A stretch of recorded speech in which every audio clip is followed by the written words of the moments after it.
To Pragati world और मैं हूँ प्रगति। आप सबका मेरे चैनल में स्वागत है। आई होप आप सभी स्वस्थ और खुश होंगे। और मैं हमेशा आपके लिए स्किन रिलेटेड प्रोडक्ट और हेल्थ टिप्स लेके आती हूँ। स्किन रिलेटेड प्रोडक्ट जो मेरी स्किन में बेनिफिट हुई है, जो मैं अपना जो बेनिफिट है मैं आपके साथ शेयर करती हूँ, जिससे आपको भी बेनिफिट मिले। और हेल्थ टिप्स आपके साथ मैं शेयर करती हूँ, जो मैं इन्फॉर्मेशन हेल्थ की मेरे पास है मैं उनकी जानकारी आपको देती हूँ। तो आज आप मेरा थंबनेल लेके समझ ही गए होंगे कि मैं आज किस चीज़ का इन्फॉर्मेशन देने वाली हूँ। थायराइड का, क्योंकि थायराइड अभी एक कॉमन बीमारी है, प्रॉब्लम्स है जो हर घर में है। तो इसकी इन्फॉर्मेशन रहना बहुत ज़रूरी है। यदि आपके पास कोई इन्फॉर्मेशन है तो उसको शेयर करना भी ज़रूरी है कि लोगों को पता चले थायराइड होता क्या है। तो सबसे बड़ी बात है कि थायराइड एक अभी कॉमन बीमारी है और हमारी ये बीमारी ना हमारे डेली लाइफस्टाइल में चेंजिंग के कारण हुई है। और ये बीमारी ज़्यादातर जेंट्स की अपेक्षा लेडीज़ पे ज़्यादा पाई गई है। हार्मोन्स इम्बैलेंस के कारण, लाइफस्टाइल चेंज के कारण ये बीमारी ज़्यादा हो रही है। तो इसे जानना बहुत ज़रूरी है कि थायराइड, सबसे पहले कि थायराइड होता क्या है, इसके क्या रीज़न्स हैं, इसके क्या सिम्टम्स हैं, और इसमें क्या आपको डाइट लेनी चाहिए, क्या नहीं लेनी चाहिए, और घरेलू उपचार क्या है। सारी इन्फॉर्मेशन आपको एक एक करके मैं दूंगी। जो मेरे पास इन्फॉर्मेशन है वही मैं आपको दे रही हूँ, जो बेनिफिट है हेल्थ के लिए वही। तो सबसे पहले थायराइड होता क्या है। थायराइड हमारे गले के ऊपर, श्वास नली के ऊपर एक ऐसा ग्लैंड है जो बटरफ्लाई शेप का है, जो हमारे में थायरोक्सिन हार्मोन्स बनाता है, जो ब्लड तक पहुंचाती है। और ये हमारे मेटाबॉलिज्म को कंट्रोल करता है, हमारे पाचन तंत्र को, डाइजेशंस को कंट्रोल करता है, और हमारी एनर्जी को कंट्रोल करता है, प्रोटीन को भी कंट्रोल करता है। और ये ग्रंथि में दो प्रकार के हार्मोन्स होते हैं, एक है T3, एक है T4। T3 का फुल फॉर्म है ट्रायोडिक थायोनिल्स और T4 का थायरोक्सिन। ये जो दोनों हार्मोन्स हैं, इनके इम्बैलेंस के कारण और हार्मोन्स के ठीक से कार्य ना करने के कारण ही हमारे बॉडी में थायराइड होता है। थायराइड दो प्रकार के होते हैं, एक होता है हाइपोथायराइड, एक होता है हाइपरथायराइड।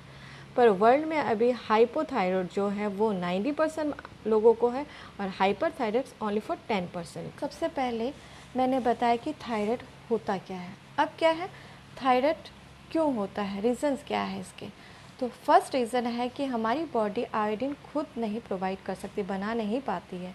तो हमें क्या करना पड़ता है, अपने डाइट में आयोडीन लेनी पड़ती है, और उसके ज़्यादा या कम के कारण भी हमारे बॉडी में थायराइड होती है। सेकंड नंबर है कि हमारे कुछ जेनेटिक कारण से होता है। थर्ड है कि हमारे लाइफस्टाइल में चेंजिंग, हम बहुत ज़्यादा लाइफस्टाइल में अपने चेंज हो चुके हैं। पहले ये बीमारी बहुत कम होती, पर अब हम क्या होते हैं, पैकेजिंग फूड से बाहर का जंक फूड ज़्यादा अपने डाइट में लेते हैं, उसका एक रीज़न्स है।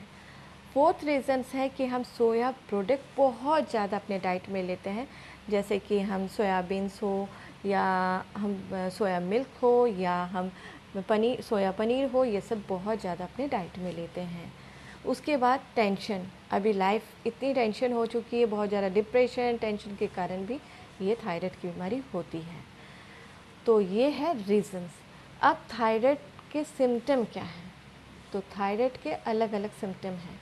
वो थायरोइडिज्म और हाइपरथायरिज्म दोनों की सिम्टम की बात करूँगी, पर 90% लोगों को हाइपोथायरिज्म है, तो उसके लिए मैं उसका पहले सिम्टम बताऊँगी। तो सबसे पहला सिम्टम है अधिक वज़न का होना। मेटाबॉलिज्म इम्बैलेंस के कारण आपकी फैट बहुत ज़्यादा बढ़ जाती है, आपका वज़न बहुत ज़्यादा बढ़ जाता है, जिसके कारण आप बहुत जल्दी थकावट महसूस करते हो। सेकंड नंबर है कि आप बहुत जल्दी थकावट महसूस करते हो, थोड़ा ही काम करने के बाद आप थक जाते हो, बहुत टायर्डनेस फील होती है। थर्ड नंबर है कि आप बहुत जल्दी ही भूल जाते हो, आपकी मेमोरी थोड़ी थोड़ी बातों में लॉस होती है, कि आपको पता नहीं चलता आपने ये चीज़ कहाँ रखा, वहाँ चीज़ कहाँ रखा। उसके अलावा आपकी आवाज़ में भारीपन होना, आपके उसके बाद नेल का टूटना, बहुत जल्दी नेल क्रैक हो जाते हैं। ईयर फॉल्स बहुत जल्दी होते हैं, ईयर फॉल बहुत ज़्यादा होता है। और उसके बाद उनमें बहुत ज़्यादा स्किन ड्राई होती है, और उनको कॉन्स्टिपेशंस की बीमारी होती है।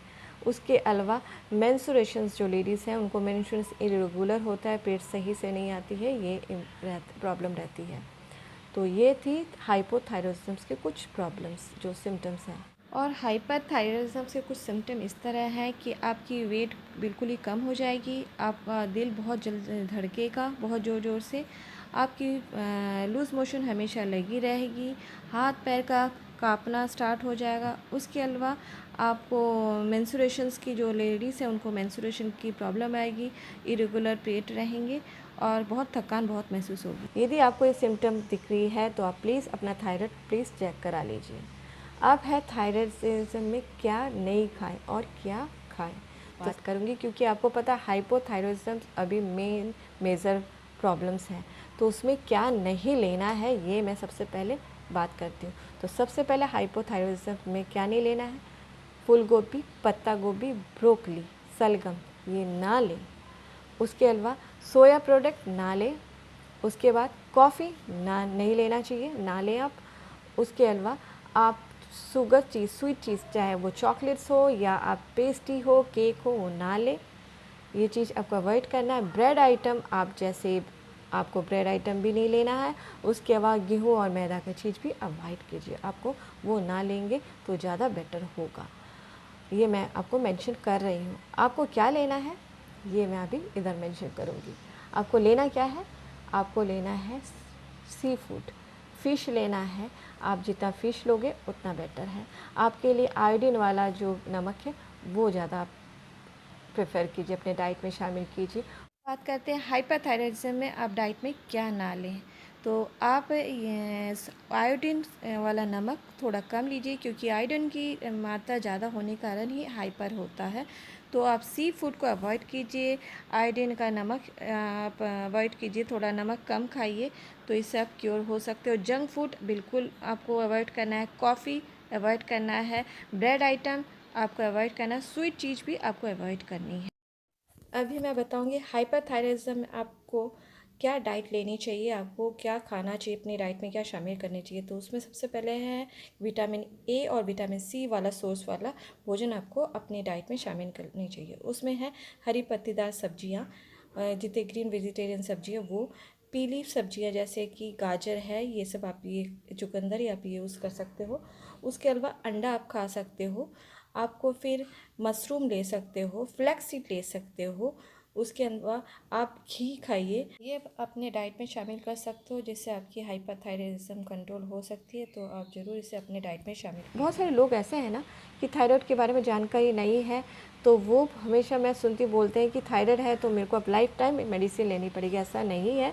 यदि आप थायराइड की मेडिसिन ले रहे हो, आपको 3 मंथ के बाद फिर चेकअप कराएंगे, और चेकअप में यदि आपकी थायराइड कम होती है तो मेडिसिन आपको कंटिन्यू नहीं लेना है। सबसे पहला तो ये है कि थायराइड कौन सी थायराइड है ये अब लोगों को पता नहीं है। लोग से यदि पूछो ना किसी से कि थायराइड आपको थायराइड है, हाँ थायराइड है, कौन सी थायराइड है ये नहीं पता पाते हैं कि हाइपोथायरॉयडिज्म है या हाइपरथायरॉयडिज्म से। दोनों की सिम्टम अलग है, दोनों की डाइट अलग है, दोनों की मेडिसिन अलग है। तो ये चीज़ है कि आपको ये सबसे ज़रूरी पता होना चाहिए। यदि आपको थायराइड तो बहुत बड़ी आप उसको टेंशन नहीं लोगे, आप उसे नॉर्मली आप मेडिसिन जो डॉक्टर से बात करके आप अपनी लाइफस्टाइल चेंज करोगे तो आप इससे क्योर हो सकते हो। तो आज मैंने इतना कुछ बताया कि थायराइडिज्म है क्या, थायराइडिज्म के सिम्टम क्या है, और थायराइडिज्म क्या नहीं खाना चाहिए, क्या खाना चाहिए। तो अभी मैं बताऊंगी कि थायराइड यदि शुरुआती लक्षण में ही आपको थायराइड पता चला है और आप उससे क्योर होना चाहते हो, तो उसके लिए मैं कुछ टिप्स दे रही हूँ जो घरेलू है, और ये होम रेमेडी आप यदि यूज़ करोगे तो हो सकता है आप क्योर हो जाओ। सबसे पहले मैं जो होम रेमेडी बताऊँगी तो वो है आपके लिए, हेल्थ के लिए और थायराइड के लिए काफ़ी बेनिफिट है। वो है लौकी का जूस, जो आपको सुबह खाली पेट में एम्प्टी स्टमच में सुबह उठ के आपको पीना है, और इससे आप पियोगे, यदि आप कंटिन्यू करोगे तो आपको बहुत ही बेनिफिट मिलेगी। दूसरी है, आपको क्या करना, तेज पत्ते का चाय पीना है। उसे बनाना कैसा है ये मैं बताती हूँ। आपको रात को 1 गिलास पानी लेके आपको पतीले में डालना है, उसमें तेज पत्ता, ड्राई तेज पत्ता आप डालोगे, उसको अच्छी तरह से उबालोगे। जब वो आधी कप पानी हो जाए तो उसको आप छान के रख दोगे। सुबह आपको वो खाली पेट में पीना है, तो इससे भी आपको छुटकारा मिल सकता है थायराइड से। तीसरी है कि आपको अदरक का चाय पीना है। अदरक को अच्छी तरह से आपको कूट के उसमें डालना। अदरक को यदि नहीं कूट सकते हो, छोटे छोटे टुकड़े करके आप उसे पानी में डालिए, उसे अच्छी तरह से रात भर उबालिए। उबालने के बाद उसे आप क्या करोगे, सुबह में उसमें या तो हनी और थोड़ा सा लेमन डाल के उसे आप पी सकते हो। इससे भी आपको बहुत ही फ़ायदा मिलेगा, आपकी थायराइड क्योर हो सकती है। चौथा है साबुत धनिया। साबुत धनिया को क्या करना है, आपको रात भर एक पतीले में भिगो के रखना है और सुबह उसे उठने के बाद उसको उबालना है अच्छी तरह से। उबल जाने के बाद देखोगे वो 1 कप पानी रह गई है, तो तब आप उसको क्या करोगे, छान के आप उसे पी सकते हो। आप यदि 4 चीज़ करोगे तो हो सकता है आपका थायराइड क्योर हो जाएगा। आप इसे ट्राई करके देखो, फिर मेरे को बताना कि ये बहुत ही बेनिफिट है थायराइड के। यदि शुरुआती लक्षण आपको पता चला है तो आप ये उपचार करोगे तो थायराइड से क्योर हो सकते हो। तो ये थी मेरी थायराइड की इन्फॉर्मेशन जो मैं आपके साथ शेयर करना चाह रही थी। मेरी आज की ब्लॉग आपको कैसी लगी, क्योंकि ये एक जो इशू है थायराइड्स की, एक मेजर प्रॉब्लम्स है हेल्थ की, जो मेरे पास इन्फॉर्मेशन थी मैंने वो आपके साथ शेयर की है, जिससे आपको भी बेनिफिट मिले। तो आपको ये ब्लॉग कैसी लगी आप बताना, और यदि आगे भी आपको कोई हेल्थ टिप्स चाहिए तो आप प्लीज़ मेरे कमेंट बॉक्स में लिख सकते हो, मेंशन कर सकते हो, मैं उसका इन्फॉर्मेशन आपको ज़रूर दूंगी। या स्किन रिलेटेड प्रोडक्ट के बारे में भी कुछ इन्फॉर्मेशन चाहिए तो मैं वो भी दूंगी। और प्लीज़ आप यदि फर्स्ट टाइम आए हो तो प्लीज़ एक बार लाइफ में बार बार नहीं करना है, एक बार सब्सक्राइब करना है मेरे चैनल को, जिससे मैं आगे जो भी ब्लॉग दूँ तो सबसे पहले आपको नोटिफिकेशन जाए और आप उसको इन्फॉर्मेशन ले सकते। और आज का ब्लॉग मैं यही एंड करती हूँ। मेरे चैनल को सब्सक्राइब कीजिए, लाइक कीजिए और ज़्यादा से ज़्यादा शेयर कीजिए। और বাঙালি বন্ধু তোমরা যারা আছো আমার চ্যানেলকে লাইক করো, সাবস্ক্রাইব করো। আর আজকের মতো আমি এই ব্লগ এখানেই এন্ড করছি। Thank you, by.